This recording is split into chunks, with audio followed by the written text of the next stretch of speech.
सोचिए जरा, 1946 का साल है। द्वितीय विश्व युद्ध बस अभी अभी खत्म हुआ है।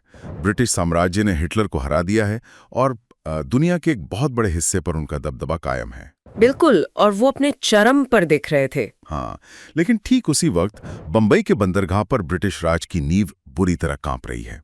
उन्हीं की रॉयल इंडियन नेवी के नाविकों ने बगावत कर दी है। और जहाजों पर से यूनियन जैक उतारकर फेंक दिया गया था। एग्जैक्टली मतलब तोपों का मुंह उसी ब्रिटिश हुकूमत की तरफ मोड़ दिया गया जिसकी वे रक्षा करते थे। जो साम्राज्य पूरी दुनिया से नहीं डरा, वो अचानक अपनी ही सेना से खौफ खा रहा है। तो सवाल ये है कि क्या आज़ादी सिर्फ शांतिपूर्ण आंदोलनों से मिली, या फिर इस तरह की बगावत और बंदूकों के डर ने अंग्रेजों को रातों रात भारत छोड़ने पर मजबूर कर दिया?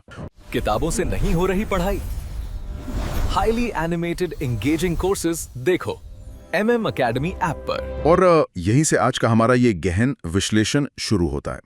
हम 1857 के प्रथम स्वतंत्रता संग्राम से लेकर 1947 के संप्रभु गणराज्य बनने तक के उस खूनी, कूटनीतिक और वैचारिक संघर्ष की परतों को उधेड़ने वाले हैं। इतिहास में कोई भी घटना शून्य में नहीं होती। मतलब हवा में कुछ नहीं होता। बिल्कुल, हर बगावत, हर कानून और हर समझौते के पीछे एक बहुत गहरी और सोची समझी मशीनरी काम कर रही होती है।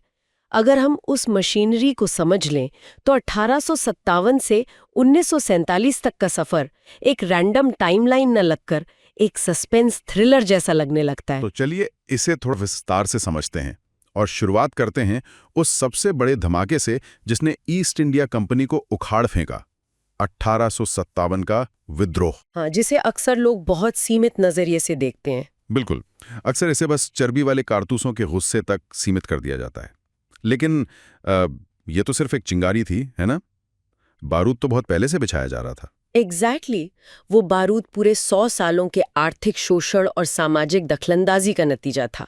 अंग्रेजों ने भारत के पारंपरिक कारीगरों और बुनकरों को पूरी तरह बर्बाद कर दिया था। और किसानों पर भी तो भयानक लगान थोप दिया था। हाँ, और डलहौजी की जो हड़प नीति थी, यानी डॉक्ट्रिन ऑफ लैप्स, उसने रियासतों में खौफ पैदा कर दिया था।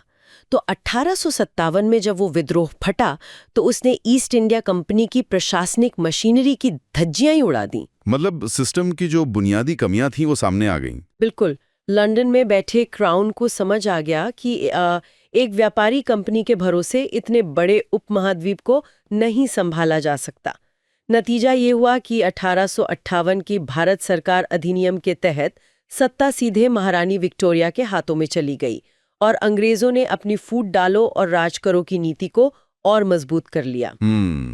लेकिन महारानी की उस घोषणा में तो बड़े बड़े वादे किए गए थे। जैसे कहा गया था कि अब किसी रियासत को नहीं हड़पा जाएगा और धार्मिक मामलों में दखल नहीं दिया जाएगा। हाँ, वादे तो बहुत किए गए थे। तो फिर अगर ब्रिटिश सरकार वाकई 1858 के बाद माहौल को शांत करना चाहती थी, तो 20 साल बाद 1878 में लॉर्ड लिटन ने वर्नैक्युलर प्रेस एक्ट क्यों लागू किया? ये बहुत ही अहम सवाल है। मेरा मतलब है, अगर आप एक उबलते हुए प्रेशर कुकर को शांत कर रहे हैं जिसकी सीटी बच चुकी है, तो भारतीय भाषाओं के अखबारों पर ये गैगिंग एक्ट यानी मुंह बंद करने वाला कानून लगाकर उन्होंने क्या हासिल किया? क्या इससे लोगों का गुस्सा और नहीं भड़का? देखिए, ये ब्रिटिश हुकूमत के उस गहरे पैरानोया या कह लें खौफ को दर्शाता है जो 1857 के बाद उनके जहन में बैठ गया था। ऊपर से वे शांति का दिखावा कर रहे थे, लेकिन अंदर से उन्हें पता था कि भारतीय भाषाओं के अखबार गांव-गांव तक राष्ट्रवाद की भावना फैला रहे हैं। वो डरते थे कि लोग जागरूक हो रहे हैं। बिल्कुल, वे उस संवाद को काटना चाहते थे। वर्नैक्युलर प्रेस एक्ट और उसी दौरान आए आर्म्स एक्ट का मकसद भारतीयों को निहत्था और गूंगा करना था। लेकिन इतिहास का एक नियम है, दमनकारी नीतियां अक्सर वही पैदा करती हैं जिसे वे कुचलना चाहती हैं। यानी इन कानूनों ने भारतीयों को ये एहसास करा दिया कि वे अलग अलग रहकर नहीं लड़ सकते। एकदम सही। इसी प्रशासनिक भेदभाव और दमन ने भारतीय पढ़े लिखे वर्ग को एक किया। उन्हें समझ आ गया कि एक संस्थागत ढांचे की जरूरत है और इसी का सीधा परिणाम था 1885 में भारतीय राष्ट्रीय कांग्रेस यानी INC की स्थापना। जिसे हम कांग्रेस का नरमपंथी या मॉडरेट चरण कहते हैं। आसी या ड्रेन ऑफ वेल्थ का सिद्धांत पेश किया। साथ ही उन्होंने सेवाओं के भारतीयकरण की भी मांग की। ये ड्रेन ऑफ वेल्थ थ्योरी तो अपने आप में एक मास्टर स्ट्रोक थी। मतलब उन्होंने आंकड़ों के साथ साबित कर दिया कि कैसे भारत का कच्चा माल कौड़ियों के भावों ब्रिटेन जाता है। और वहां से महंगी मशीन निर्मित वस्तुएं बनकर वापस आती हैं। बिल्कुल, और भारत का पैसा वेतन और पेंशन के रूप में ब्रिटेन भेजा जा रहा है। एक तरह से उन्होंने ब्रिटिश शासन के उस मुखौटे को नोच डाला जो कहता था कि अंग्रेज भारत का विकास कर रहे हैं। सही बात है। उन्होंने भारत के लोगों को ये समझाया कि हमारी गरीबी हमारी किस्मत नहीं है, बल्कि ये एक सोची समझी ब्रिटिश नीति का नतीजा है। लेकिन यहाँ एक पेंच है। नरमपंथी 1885 से लेकर अगले 20 सालों तक सिर्फ याचिकाएं, प्रार्थना पत्र और स्मरण पत्र लिखते रहे। हाँ, जिसे हम प्रेयर और पिटीशन की राजनीति कहते हैं। जी, और अंग्रेज उनकी बात सुन तो रहे थे, लेकिन कर कुछ नहीं रहे थे। इस प्रार्थना और याचिका की राजनीति से लोगों में हताशा तो बढ़नी ही थी, तो क्या इसी हताशा का फायदा उठाकर लॉर्ड कर्जन ने 1905 में बंगाल का विभाजन कर दिया? कर्जन का वो कदम भारतीय राष्ट्रवाद पर अब तक का सबसे बड़ा और सीधा प्रहार था। उसने तर्क ये दिया कि बंगाल का प्रांत बहुत बड़ा है, प्रशासन चलाने में दिक्कत आ रही है। जो कि एक बहाना था। बिल्कुल, ये सलासर झूठ था। असली मकसद था बंगाल को दो हिस्सों में बांटना, एक तरफ हिंदू बहुल पश्चिमी बंगाल और दूसरी तरफ मुस्लिम बहुल पूर्वी बंगाल, क्योंकि बंगाल उस समय भारतीय राष्ट्रवाद का तंत्रिका केंद्र यानी नर्व सेंटर था। कर्जन उस नर्व को ही काटना चाहता था।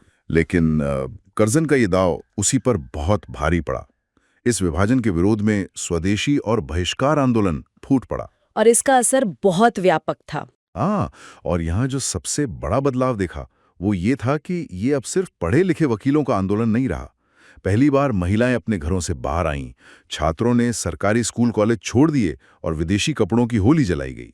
देखिए, यहाँ जो सबसे दिलचस्प बात है ना, वो ये है कि अंग्रेजों ने इस जन उभार को देखकर अपना सबसे पुराना और परखा हुआ हथियार निकाला, फूट डालो और राज करो। क्योंकि उन्हें डर लग रहा था। हाँ, जैसे ही उन्हें लगा कि स्वदेशी आंदोलन गति पकड़ रहा है, उन्होंने 1906 में ढाका में आगा खां और नवाब सलीमुल्लाह को प्रोत्साहित किया कि वे मुस्लिम लीग की स्थापना करें।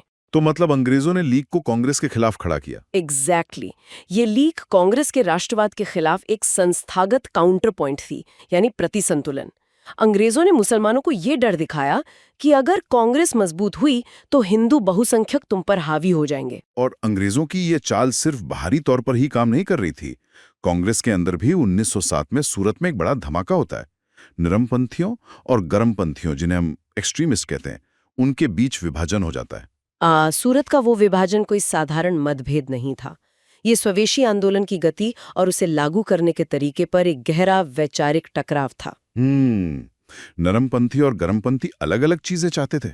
हाँ, नरमपंथी चाहते थे कि बहिष्कार सिर्फ बंगाल तक सीमित रहे और संवैधानिक दायरे में हो, जबकि बाल गंगाधर तिलक, लाला लाजपत राय और बिपिन चंद्र पाल जैसे गर्मपंथी नेता इसे पूरे भारत में फैलाना चाहते थे और एक सीधा जन आंदोलन बनाना चाहते थे। और इस आपसी लड़ाई का सीधा फायदा अंग्रेजों ने उठाया और उन्होंने आंदोलन को कुचलना शुरू कर दिया। बिल्कुल, और इसी दमन के बीच 1909 में मॉर्ले मिंटो सुधार आते हैं। ये तो ऐसा है जैसे किसी को मरहम लगाने के नाम पर जानबूझकर इन्फेक्शन दे दिया जाए।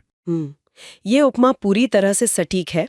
1909 के सुधारों ने पृथक निर्वाचक मंडल या सेपरेट इलेक्टोरेट्स की जहरीली अवधारणा पेश की। इसका मतलब था कि मुस्लिम सीटों के लिए केवल मुस्लिम मतदाता ही वोट दे सकते थे। ये तो बहुत खतरनाक था। बहुत ज्यादा। ये कोई छोटा बदलाव नहीं था। इसने धर्म को राजनीति का आधार बना दिया। अगर एक नेता को पता है कि उसे सिर्फ अपने धर्म के लोगों के वोट चाहिए, तो वो कभी भी दूसरे धर्म के लोगों के हित की बात नहीं करेगा। और इसी इन्फेक्शन ने आगे चलकर भारत के विभाजन की जमीन तैयार की। लेकिन देखिए, भारत के अंदर जहां ये राजनीतिक खेल चल रहे थे, वहीं भारत के बाहर 1913 में सैन फ्रांसिस्को में लाला हरदयाल और सोहन सिंह भकना गदर आंदोलन शुरू करते हैं। हाँ, गदर आंदोलन का एक अपना ही महत्व है। मुझे इस आंदोलन की जो बात सबसे ज्यादा प्रभावित करती है वो इसका धर्मनिरपेक्ष और वैश्विक स्वरूप है। मतलब वहां अमेरिका में बैठे सिख, हिंदू और मुस्लिम भारतीय एक साथ मिलकर सशस्त्र क्रांति की योजना बना रहे थे। गदर आंदोलन ने ये साबित कर दिया कि आजादी की आग सिर्फ भारत की भौगोलिक सीमाओं तक सीमित नहीं थी।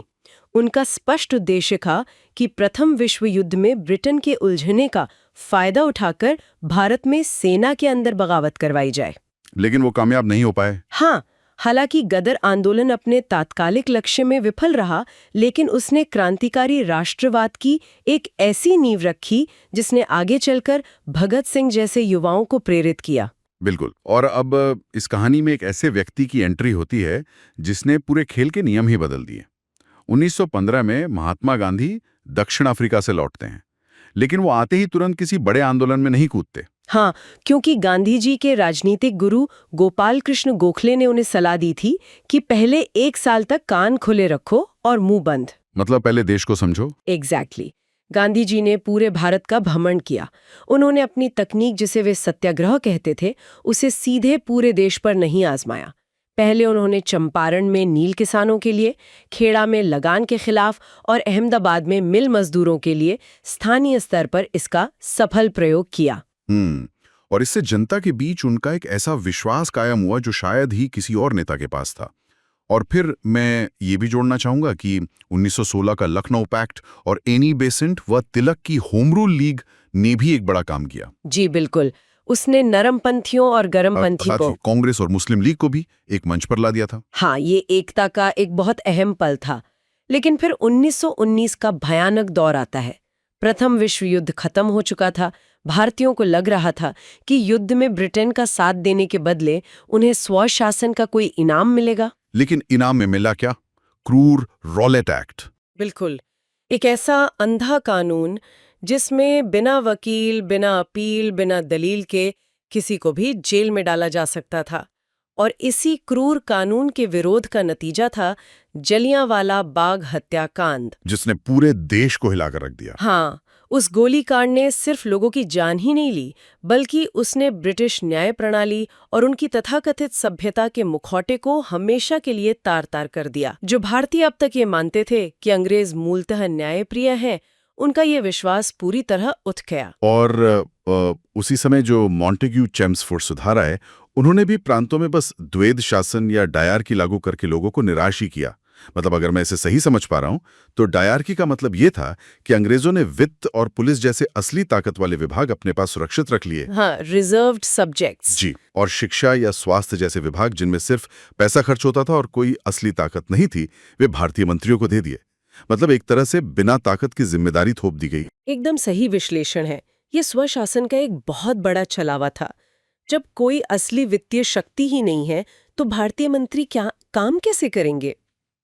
इसी धोखे, रॉलेट एक्ट के गुस्से और खिलाफत के मुद्दे को मिलाकर गांधी जी ने 1920 में असहयोग आंदोलन शुरू किया, जो कि पहला सच्चा राष्ट्रव्यापी जन आंदोलन था। बिल्कुल। हिंदू और मुस्लिम कंधे से कंधा मिलाकर सड़कों पर थे। गांधी जी ने इसके साथ एक रचनात्मक कार्यक्रम या कंस्ट्रक्टिव प्रोग्राम भी दिया, जैसे खादी को बढ़ावा देना, छुआछूत मिटाना। ब्रिटिश मशीनरी लगभग ठप पड़ने लगी थी। लेकिन फिर 1922 में उत्तर प्रदेश के चौरी चौरा में एक भीड़ ने पुलिस थाने में आग लगा दी, जिसमें कई पुलिस वाले मारे गए और गांधी जी ने अचानक पूरा असहयोग आंदोलन वापस ले लिया। हाँ, जिसने सबको हैरान कर दिया। पूरे देश में हड़कंप मच गया। युवा नेता उबल पड़े। उन्होंने गांधी जी से पूछा कि जब पूरा देश आजादी कितने करीब था तो आपने अचानक ब्रेक क्यों लगा दिया? देखिए, ये एक बहुत ही रणनीतिक फैसला था, जिसे हम यूपीएससी की भाषा में रणनीतिक वापसी या स्ट्रेटेजिक रिट्रीट कहते हैं। गांधी जी ये बात अच्छी तरह समझते थे कि कोई भी जन आंदोलन लगातार चरम पर नहीं रह सकता। मतलब लोगों के थकने की एक लिमिट होती है। एग्जैक्टली। जनता के उत्साह की, उनकी आर्थिक क्षमता की एक सीमा होती है। दूसरी बात, जैसे ही आंदोलन हिंसक हुआ, अंग्रेजों को इसे अपनी मिलिट्री ताकत से कुचलने का एक वैध बहाना मिल जाता। गांधी जी नहीं चाहते थे कि निहत्थी जनता पर तोपें चलाई जाएं। लेकिन इस रणनीतिक वापसी ने एक बहुत बड़ा शून्य यानी वैक्यूम पैदा कर दिया। जिन युवाओं ने स्कूल कॉलेज छोड़ दिए थे, वे अब क्या करते? इसी खालीपन ने 1924-25 के दौर में क्रांतिकारी राष्ट्रवाद और वामपंथी विचारों की एक नई लहर को जन्म दिया। बिल्कुल। जैसे हिंदुस्तान रिपब्लिकन एसोसिएशन का बनना, काकोरी कांड और कानपुर में सीपीआई की स्थापना। हाँ, और युवाओं में मार्क्सवादी विचारधारा का तेजी से फैलना। इन युवाओं जैसे भगत सिंह, चंद्रशेखर आजाद को ये समझ आ रहा था कि सिर्फ सत्ता बदलना काफी नहीं है, व्यवस्था बदलनी होगी। इसी दौरान 1928 में साइमन कमीशन भारत आता है, ये तय करने के लिए कि भारत को आगे कितना स्वशासन दिया जाए। साइमन गो बैक के नारे लगे थे क्योंकि इसमें तो हाँ, क्योंकि उस श्वेत कमीशन में एक भी भारतीय सदस्य नहीं था। ये भारतीयों के आत्मसम्मान पर सीधा तमाचा था। बिल्कुल, और इसके जवाब में भारतीयों ने संविधान बनाने का अपना पहला प्रयास किया। 1928 की नेहरू रिपोर्ट, जिसमें डोमिनेंट स्टेटस की मांग की गई, और सबसे अहम बात, उस पृथक निर्वाचक मंडल को पूरी तरह खारिज कर दिया गया जो 1909 में थोपा गया था। जो कि एक बहुत प्रोग्रेसिव कदम था। जी, लेकिन और यहीं पर कहानी वाकई बहुत दिलचस्प हो जाती है। 1928 में तो कांग्रेस डोमिनेंट स्टेटस मांग रही थी, लेकिन ठीक एक साल बाद 1929 के लाहौर अधिवेशन में सीधे पूर्ण स्वराज की मांग कर दी गई। ये अचानक छलांग कैसे लगी? ये छलांग कांग्रेस के भीतर के युवा नेतृत्व, खासकर जवाहरलाल नेहरू और सुभाष चंद्र बोस के दबाव का नतीजा थी। वे अब आधा अधूरा स्वशासन नहीं चाहते थे और इसी पूर्ण स्वराज की घोषणा को जमीन पर उतारने के लिए गांधी जी ने 1930 में सविनय अवज्ञा आंदोलन शुरू किया, यानी सिविल डिसोबीडियंस मूवमेंट। और इस आंदोलन की शुरुआत के लिए गांधी जी ने चुना नमक को, यानी दांडी मार्च। शुरू में तो अंग्रेजों ने इसका मजाक उड़ाया था कि मुट्ठी भर नमक से ब्रिटिश साम्राज्य कैसे गिरेगा। लेकिन वो समझ नहीं पाए कि नमक का चुनाव एक मास्टर स्ट्रोक था। एग्जैक्टली। उस चुनाव में जो रणनीतिक चालाकी थी वो अद्भुत थी। हाँ, क्योंकि नमक हर घर की जरूरत थी, चाहे वो हिंदू हो या मुस्लिम, अमीर हो या गरीब। इस पर टैक्स लगाना सबसे बड़ा अन्याय था। जब गांधी जी दांडी तक पैदल चले तो पूरी दुनिया के मीडिया की नजरें उन पर टिक गईं। ये सिर्फ एक कानून तोड़ना नहीं था, ये ब्रिटिश राज की उस वैधता को चुनौती देना था जो वे भारत पर थोप रहे थे। और इसी दबाव के कारण 1931 में गांधी इरविन समझौता हुआ। आंदोलन कुछ समय के लिए रुका और कांग्रेस दूसरे गोलमेज सम्मेलन में गई। हाँ, और उसी साल कराची अधिवेशन में मौलिक अधिकारों पर ऐतिहासिक प्रस्ताव भी पास हुआ। जी, लेकिन इस संघर्ष विराम संघर्ष की रणनीति के बीच 1932 में ब्रिटिश प्रधानमंत्री रामसे मैकडॉनल्ड एक और खतरनाक चाल चलते हैं, कम्युनल अवार्ड। इसके तहत दलित वर्गों के लिए भी अलग निर्वाचक मंडल दे दिया गया। यह ब्रिटिश फूट डालो नीति का चरम था। वे अब हिंदू समाज को भी बांटना चाहते थे। तो इसके खिलाफ फिर क्या हुआ? इसके विरोध में गांधी जी यरवदा जेल में आमरण अनशन पर बैठ गए। अंततः डॉक्टर बी.आर. अम्बेडकर और गांधी जी के बीच पूना पैक्ट हुआ, जिसमें वो पृथक निर्वाचन रद्द कर दिया गया था। हाँ, उसमें दलितों के लिए पृथक निर्वाचन को रद्द करके संयुक्त निर्वाचक मंडल को ही रखा गया, लेकिन उनके लिए आरक्षित सीटों की संख्या काफी बढ़ा दी गई। ये एक ऐसा समझौता था जिसने ऐतिहासिक अन्याय को भी पहचाना और समाज को पूरी तरह बंटने से भी रोक लिया। बिल्कुल। और अब हम इस सफर के अंतिम चरण में 1935 के भारत सरकार अधिनियम तक पहुंचते हैं। अक्सर कहा जाता है कि ये हमारे वर्तमान संविधान का ब्लूप्रिंट है। इसने प्रांतीय स्वायत्तता दी, लेकिन अगर ये इतना ही अच्छा था तो भारतीय नेता इसका विरोध क्यों कर रहे थे? देखिए, पेंच ये था कि भले ही प्रांतों में भारतीय मंत्री काम कर रहे थे, लेकिन गवर्नर के पास अभी भी वीटो पावर थी। वो जब चाहे चुनी हुई सरकार के फैसलों को पलट सकता था। और जो केंद्र में संघीय ढांचा प्रस्तावित था, वो ऐसा बनाया गया था कि असली ताकत हमेशा अंग्रेजों के पास ही रहे। मतलब ये लोकतंत्र का एक बहुत ही कंट्रोल्ड या नियंत्रित संस्करण था। बिल्कुल। फिर 1939 में द्वितीय विश्व युद्ध शुरू हो जाता है। अंग्रेज भारत को बिना पूछे युद्ध में झोंक देते हैं। इसके बाद 1940 का अगस्त प्रस्ताव आता है, जिसमें डोमिनियन स्टेटस का ऑफर था, और उसी साल मुस्लिम लीग का लाहौर प्रस्ताव आता है, जिसमें मुसलमानों के लिए अलग राज्य की मांग की गई। क्रिप्स मिशन आता है जो विफल हो जाता है, और भारतीय अब डोमिनियन स्टेटस के इन झूठे वादों से बहुत आगे निकल चुके थे। हाँ, और इसी विफलता के बाद 1942 में शुरू होता है भारत छोड़ो आंदोलन। गांधी जी ने पहली और आखिरी बार कहा, करो या मरो। भारत छोड़ो आंदोलन की सबसे बड़ी विशेषता इसका नेतृत्वहीन होना था ना। 9 अगस्त की सुबह तक सभी बड़े नेताओं को गिरफ्तार कर लिया गया था। एग्जैक्टली। लेकिन आंदोलन रुका नहीं। ये एक स्वतः स्फूर्त या स्पॉन्टेनियस क्रांति बन गया। भूमिगत रेडियो स्टेशंस चले, रेलवे लाइनें उखाड़ दी गईं, और बलिया, सतारा, तमलुक जैसी जगहों पर लोगों ने ब्रिटिश सरकार को उखाड़कर अपनी समानांतर सरकारें चला लीं। और ये हमें वापस उसी बिंदु पर ले आता है जहां से हमने आज की चर्चा शुरू की थी। 1946 युद्ध समाप्त हो चुका है। अब आजाद हिंद फौज यानी आईएनए के बंदियों पर दिल्ली के लाल किले में मुकदमा चल रहा है। और ये मुकदमा अंग्रेजों पर ही भारी पड़ गया। हाँ, क्योंकि अंग्रेजों ने सोचा था कि आईएनए के अधिकारियों, एक हिंदू, एक मुस्लिम और एक सिख पर सार्वजनिक मुकदमा चलाकर वे भारतीय सेना में खौफ पैदा करेंगे। लेकिन इसका उल्टा हुआ। बिल्कुल, पूरे भारत में उन अधिकारियों के समर्थन में लहर दौड़ गई और इसी माहौल में 1946 में रॉयल इंडियन नेवी के नाविकों ने बगावत कर दी। इन मुकदमों और विद्रोह ने अंग्रेजों को दिखा दिया कि वे अब भारतीय सेना पर भरोसा नहीं कर सकते। जब सेना ही आपके आदेश मानने से इनकार कर दे तो आप राज किस पर करेंगे? उसी साल कैबिनेट मिशन आता है जो कमजोर केंद्र का प्रस्ताव रखता है और पाकिस्तान को खारिज कर देता है। फिर संविधान सभा बनती है और आखिरकार 1947 में माउंटबेटन योजना या 3 जून योजना पर आधारित भारतीय स्वतंत्रता अधिनियम आता है। भारत और पाकिस्तान का विभाजन हुआ और संविधान सभा संप्रभु संसद बन गई। तो मतलब इस सब का आखिर क्या मतलब है? 1857 से 1947 का सफर सिर्फ कुछ तारीखें नहीं है, बल्कि ये एक घटना का दूसरी घटना से गहरा संबंध है। बिल्कुल, 30 साल के अनुभव के चश्मे से अगर मैं देखूं तो आज हमारे पास जो लोकतंत्र और संविधान है, विशेषकर 1935 के अधिनियम की झलक और मौलिक अधिकार, वे इन्हीं लगातार संघर्षों और वैचारिक बहसों का परिणाम है। ज्ञान तभी मूल्यवान है जब हम इस व्यापक संदर्भ को समझें। ये वाकई एक बहुत ही विचारोत्तेजक और गहरा निष्कर्ष है। इस ऐतिहासिक सफर को खंगालने का अनुभव अद्भुत रहा। लेकिन जाने से पहले मैं एक ऐसा सवाल छोड़ना चाहता हूं जो हमें सोचने पर मजबूर करता है।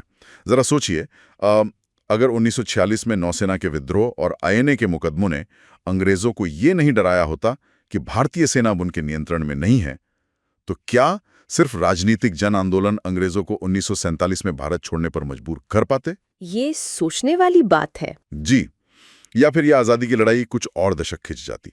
ये कुछ ऐसा है जिस पर हम सबको स्वयं विचार करना चाहिए। इस गहन विश्लेषण में हमारे साथ जुड़ने के लिए बहुत बहुत धन्यवाद। हम जल्द ही एक नए विषय के साथ लौटेंगे।